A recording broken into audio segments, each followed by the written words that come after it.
Press Freedom Day is held each year on the 3rd of May to campaign for the independence of the media. Usually on this day, the President of the United States takes it upon himself to lecture the world on the role of the free press in sustaining democracy. This from a president who has used the Espionage Act more than any previous American leader in the context of his battle against whistleblowers talking to journalists. A president who, as Jeremy Scahill writes in The Nation, intervened to prevent the Yemeni dictatorship from releasing a journalist from jail on the false pretext that he was Al-Qaeda, whereas in fact he was a conscientious reporter who had exposed US war crimes. A president whose administration's surveillance of news organizations and suppression of whistleblowing has led, according to the Committee to Protect Journalists, to government officials being afraid to talk to journalists and journalists wary of talking to their sources for fear of being monitored. And a president whose allies, the Saudi and Egyptian regimes, are among the worst opponents of press freedom. In Egypt, several journalists have been subject to state crackdowns, including 3 who were recently sentenced to life in prison, as reported by the Committee to Protect Journalists. They were charged with spreading false information and disturbing the peace. The CPJ reports that this is part of a wider crackdown on the Muslim Brotherhood launched after the coup by General Sisi of the Egyptian Armed Forces. Saudi Arabia recently sentenced a liberal blogger, Raif Badawi, to 10 years in prison and 1,000 lashes merely for criticising the regime, as reported by the BBC. His supporters say he risks being one of the first Saudis tried for apostasy for decades, a crime which carries the death penalty, and his family have released a statement on Facebook stating that he could face execution by beheading, as reported in the Daily Telegraph. In this segment, we'll look at how different regimes deploy censorship and at the alarming proliferation of laws designed to facilitate online censorship in democratic societies. And in many cases, we find that the private media corporations which are supposed to be politically independent are colluding in government censorship strategies. The internet has posed a dilemma both for traditionally repressive regimes and for liberal democracies.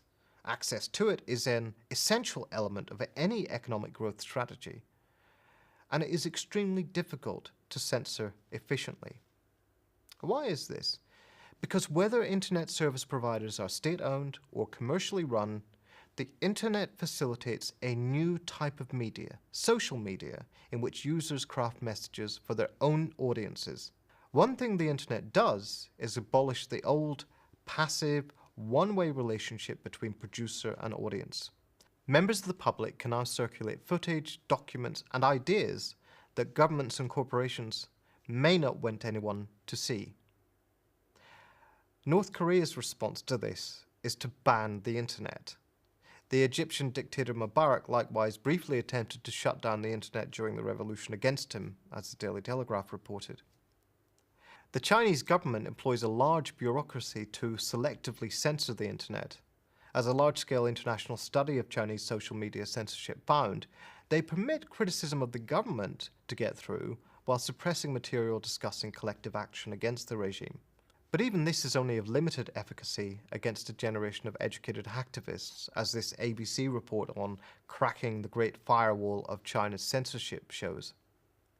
In Vietnam, bloggers were arrested and charged last year for publishing anti-state articles, as The Guardian reported. Bangladesh has recently taken to arresting atheist bloggers, as told by the Huffington Post. And in Ethiopia, The Guardian also covered a story of 9 journalists and bloggers who were arrested last year for allegedly inciting violence and are now facing terrorism charges. In fact, their crime was simply to criticize the government's human rights record. In Russia, the world's leading managed democracy, where journalists are murdered each year, and Russian media workers complain of laws ruling out gay propaganda and blasphemy laws prohibiting the promotion of homosexuality, outlawing religious insult, and the criminalization of defamation. Big Brother is moving online. The implementation of the so-called bloggers' law means, as the Washington Post reports, that new restrictions are being placed on internet freedom. Bloggers gaining more than 3,000 website hits a day must register with the government's media monitoring agency. But these are relatively crude and costly means of censoring the internet, and they often involve the state in antagonism with internet firms whose commercial interests are harmed, as with China's long-running battle with Google. In democratic states, there has developed since the late 1990s a far more subtle campaign of censorship and surveillance. Often this uses laws ostensibly aimed at countering terrorism, protecting children from sexual content, and protecting intellectual property. Consider the UK. The British government has some traditional means of suppressing stories it doesn't want newspapers to cover, ranging from de-notices to the threat of legal reprisal and ultimately closure. The Guardian had to destroy hard drives of leaked files from Edward Snowden because of this threat of legal action by the government. But as the internet makes de-notices almost irrelevant, a new series of practices are being implemented to police the internet. A series of social media prosecutions have been carried out using the Communications Act of 2003, which outlaws grossly offensive communications.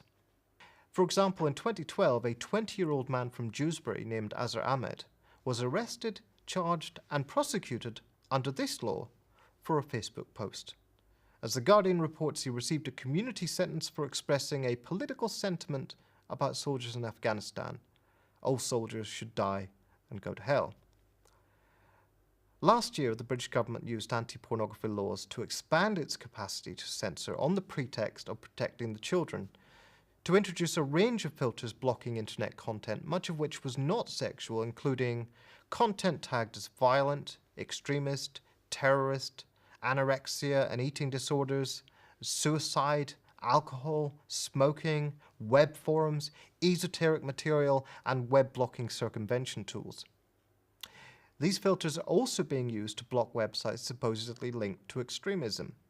In the United States, laws facilitating censorship come in the form of a series of regulations ostensibly intended to either protect intellectual property, beginning with the Digital Millennium Copyright Act, or protect children, beginning with the Child Online Protection Act, or protect national security. Most recently, US politicians have been launching with the collusion of a series of media and trade groups linking more than 800 private firms, the Cyber Intelligence Sharing and Protection Act.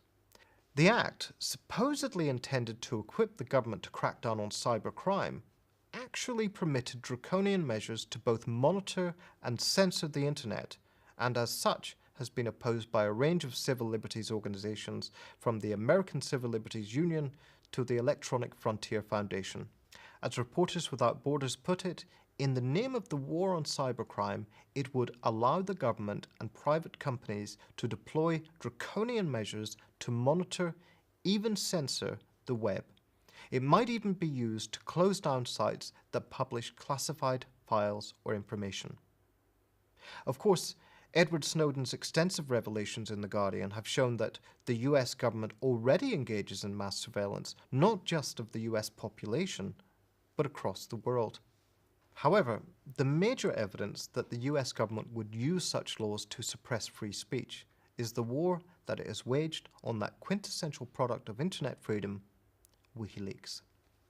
Since 2010, the Pentagon has listed WikiLeaks as a threat to national security.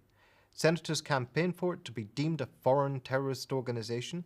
Private Chelsea Manning, who they charged with leaking materials to WikiLeaks, was detained and tortured. She has now been locked up for 35 years on a series of charges, including espionage. What has WikiLeaks done that is so inconvenient? As Democracy Now! Reported, the Iraq war logs expose US-backed Iraqi torture. They've shown serious war crimes, including American choppers in Baghdad slaying journalists. WikiLeaks have leaked the Gitmo files, revealing secret files on all Guantanamo prisoners, showing that many prisoners were knowingly held despite being entirely innocent, and that the Red Cross was denied access to many prisoners. And the war logs from Afghanistan show a series of crimes, including civilian massacres. In short, the WikiLeaks revelations show what the internet and citizen journalism can do, holding the powerful to account, exposing what they don't want to be exposed. The US government has responded to this with a US intelligence orchestrated attempt to destroy WikiLeaks and a wide-ranging crackdown on whistleblowers. The result is that the only government official thus far convicted in connection with the CIA's infamous torture program is a CIA agent named John Kirikawa.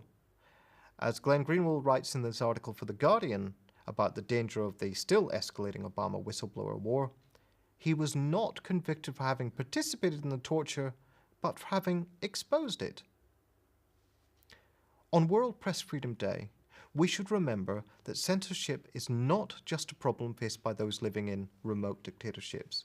A dense web of laws and regulations has been building up the capacity of governments in democratic societies to suppress internet speech, to spy on internet users, and to lock up citizens who expose information they want kept secret.